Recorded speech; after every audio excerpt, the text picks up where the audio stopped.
Hurricane Florence and the other 4 active tropical systems that are out there right now in just a moment. We'll also get you caught up on our weather, which includes a drier than usual weekend. Stay tuned.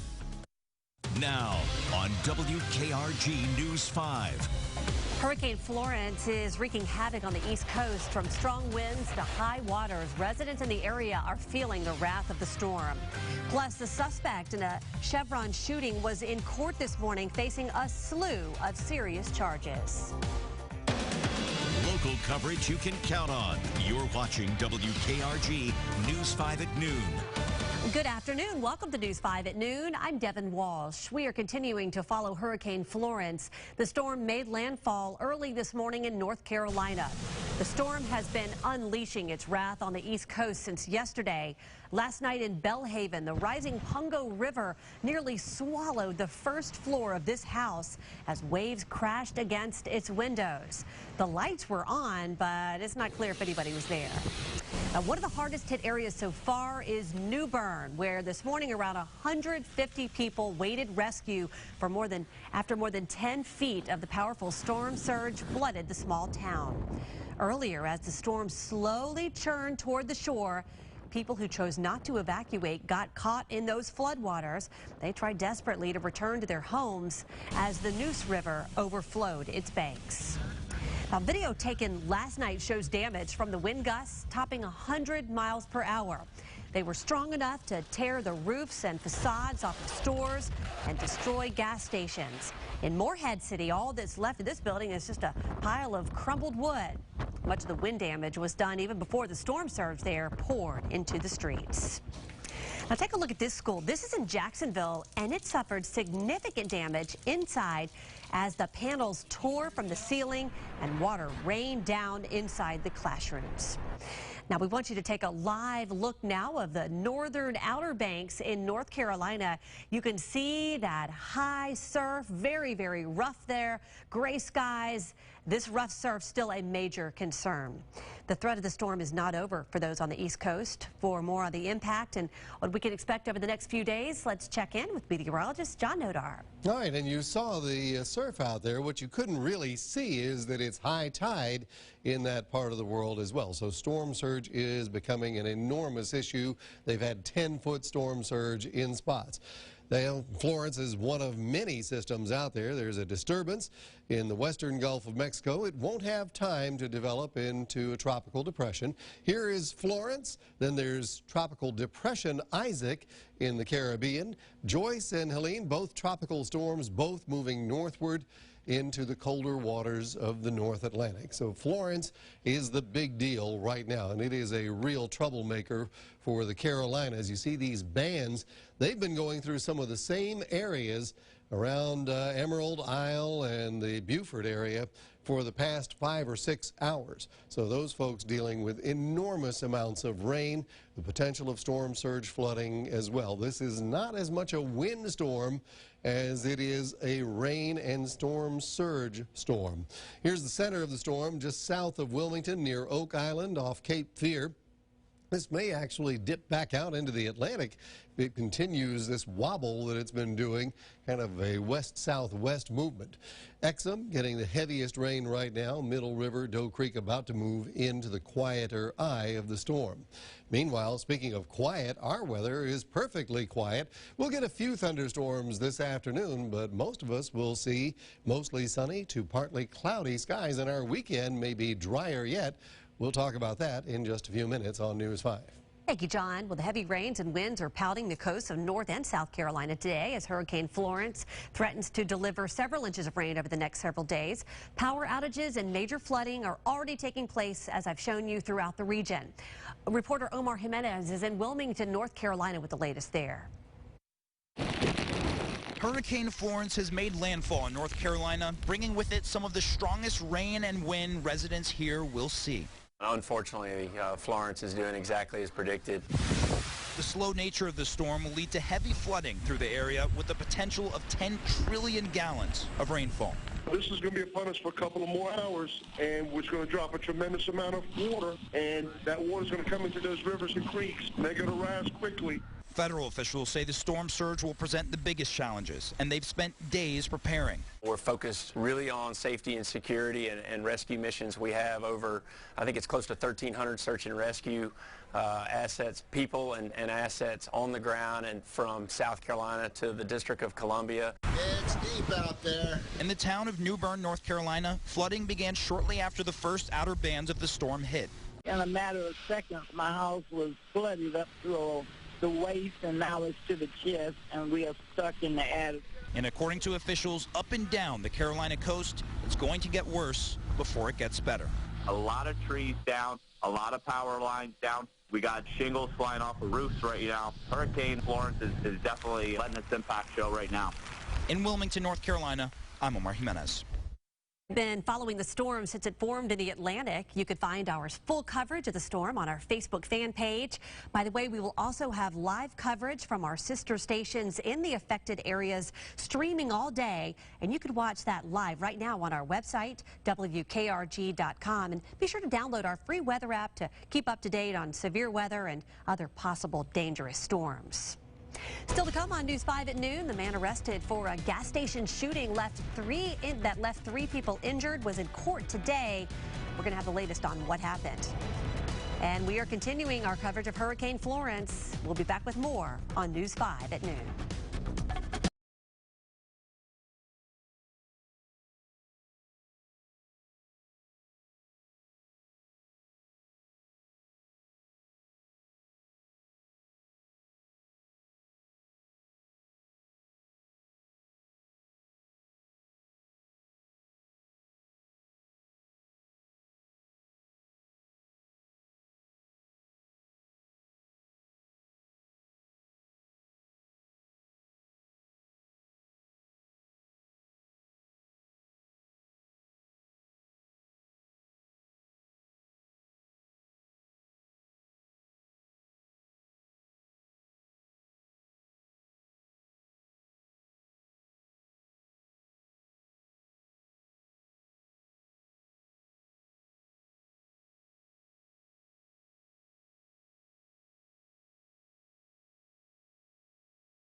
And we are transforming medicine.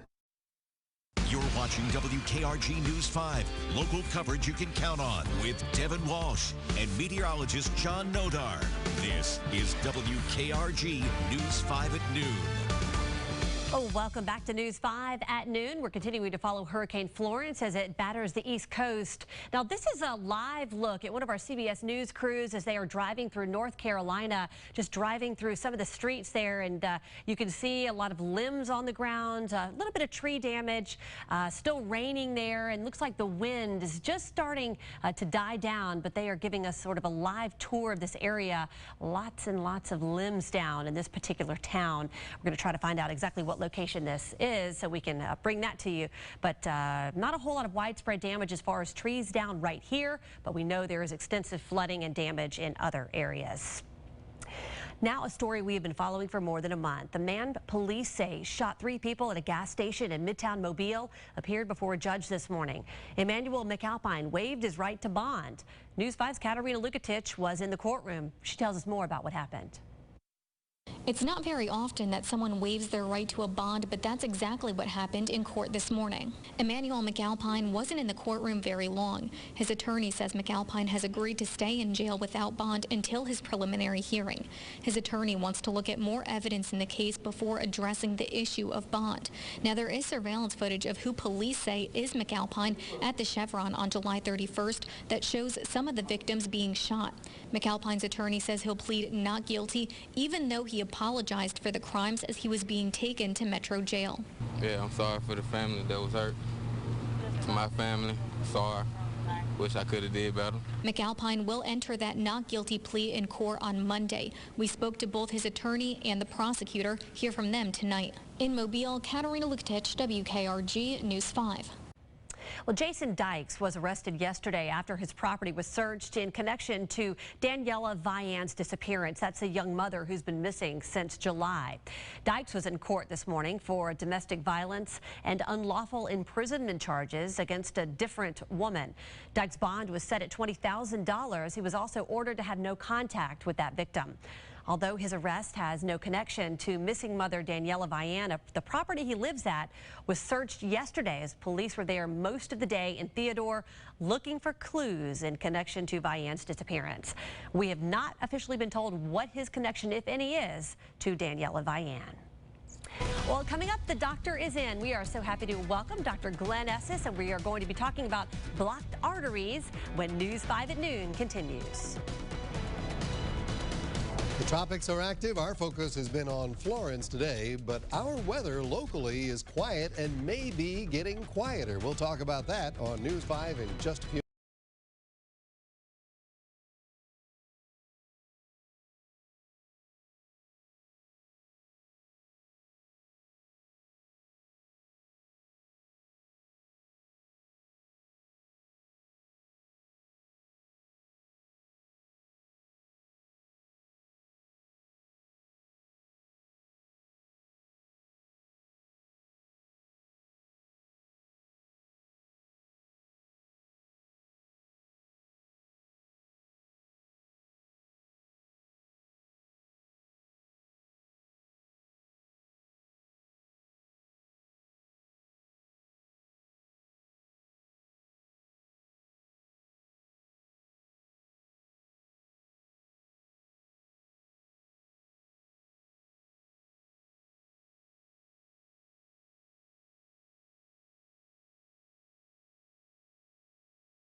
Credit Union. Solutions for the real world.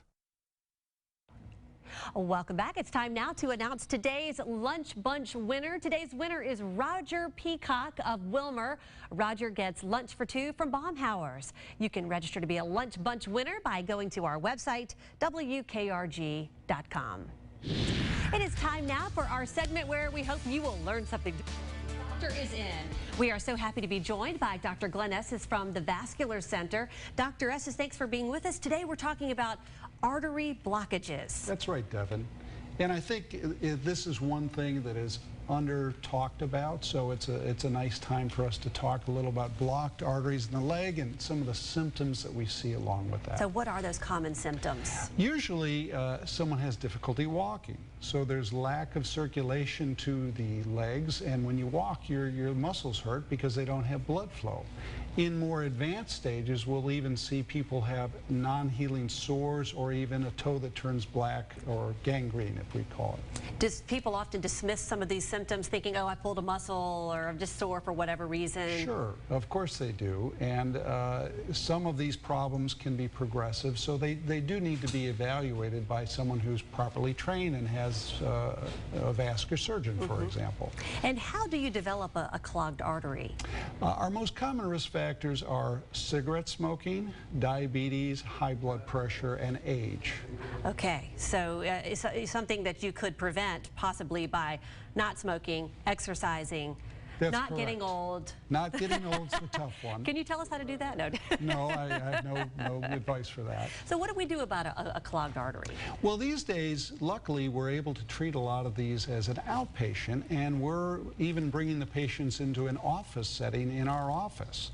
And we took a historic building and put a cath lab in our office, and a lot of this is just done through a needle stick. That's it. It's a very patient-friendly environment where you come in for several hours. The procedure itself takes about an hour, and we watch the patients a couple hours and they go home. So you essentially unclog whatever artery is blocked? Usually we can do that, of course not in every circumstance. Okay. But at least you try to open it up a little bit. That's correct. Okay. And as a surgeon, sometimes balloons work, and sometimes we have to offer patients surgery or other things that are done in a hospital setting. And that would be something then you would take the patient to the hospital and do? That's correct. Okay, well, we want all of you to be able to ask Dr. Esses questions about blocked arteries, peripheral artery disease, what causes these things, what can be done about them. So Dr. Esses is going to be joining us on Facebook Live right at 12:30. So if you want to log on to the WKRG page, you can do that, ask your questions, and then I will ask Dr. Esses anything you want to know about maybe pain in your legs, or a lot of people want to know, is this a varicose vein, is this a blocked artery? They might have a lot of questions about these things. So if you want to ask Dr. Esses, go ahead and log on to WKRG's Facebook fan page at 12:30. Dr. Esses, thanks so much for being our guest today. Thank you, Devon. I appreciate you having me. Now, meteorologist John Nodar with your First Alert Storm Team forecast. And we start you off in New Bern, North Carolina, where the CBS crew is out just checking things out right now. Gray skies, things have quieted in New Bern, and much of New Bern was underwater earlier. I say much. A good portion of New Bern was underwater earlier this morning. It has receded, and throughout the day, storm surge will be receding, as well as some floodwaters, but others are rising. Let's take a look and show you what's going on. And we start in close. This is very close, and I wanted to show you this Middle River, Bolivia, Antioch area, because that's where the center of Hurricane Florence is right now, and it's starting to fill in a bit with rain as opposed to the clearly defined and well-organized eye and eye wall that we had earlier. Still, some eye wall here, Charlotte and over into Exum, getting some very heavy wind and rain. Winds now are at 75 miles per hour, and the storm is still nearly 200 miles out from the center, bringing bad weather to parts of the Outer Banks. And if you notice, this is over 2 hours, this time-lapse picture. These bands are going to the same places again and again and again. These places have seen flooding. These are some of the storm reports. Most of these are trees down, power lines down. This is a flood report, a storm surge report, and the rain has been so far very intense. Let me just bring in a few of the numbers here on the Doppler estimate. A foot of rain around the Beaufort area and up around Morehead City. 12.5 inches of rain. You get down here south of Wilmington, nearly 14 inches of rain. And where the bands did not move through, where you have bands up here and bands down here, no bands in the middle, 2.6 inches of rain. I did want to just mention a few other places. I got a report a few minutes ago. Oriental, North Carolina, 18.5 inches of rain. Surf City, North Carolina, 14 inches of rain. Morehead City now up to 14 inches of rain. Jacksonville, North Carolina, 13 inches of rain. And the rain is still falling heavily. They could get more than 2 feet before this is done. And because of the storm surge being pushed up into the lakes and or the bays and rivers, I should say, that water has nowhere to go, so flooding remains a real hazard for these folks. Could be some catastrophic flash flooding followed by some river flooding, because all of this water eventually is going to work its way back down to the Atlantic. Right now you still see a fairly well-organized hurricane, 75-mile-an-hour winds. You got the bands moving through a lot of the same areas again and again. The movement is west-southwest very slowly, and that slow movement is a problem. Here's the track forecast that goes slow for today and then picks up speed and arcs back through the Appalachians and out through the area up around, New England. Elsewhere in the tropics, there's lots going on. Helene and Joyce, both tropical storms, both moving out to sea and into colder water. There's Florence, we've talked about. Isaac is moving westward across the Caribbean and is expected to fall apart in the next day or two. Could resurrect later, but its future is very murky. And then this disturbance is going to stay a disturbance that moves into South Texas and Mexico. Our weather surprisingly quiet over the next couple of days. Today we got a few thunderstorms in the afternoon. High of 91. Heat index is going to be an issue, up over 100 degrees. This weekend though, rain chance goes down to 20% Saturday, 10% Sunday, and the humidity may go down a notch with it. And now, your Pensacola International Airport Travelcast from the Pensacola International Airport. Fly easy. Fly Pensacola. All right, gorgeous right now at Pensacola International Airport. No problems getting out of the airport to wherever it is you are going. A bit cooler up in the northeast now and downright chilly in the northwest, while Phoenix bakes at 108 degrees. Florence is the big deal in our weather, but there's also a lot of rain associated with that low that's making its way up into Houston, so you may want to check your flight schedules there. And of course, if you are flying into anywhere from Washington down to about Savannah, you need to double check your flights there as well. You can do that on WKRG.com. We have a link to Pensacola International Airport. If you're staying put, your weather just gets better and better. It's going to be a nice beach weekend with only a few showers Saturday and lots of sun on Sunday.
exit 15A off of I-10.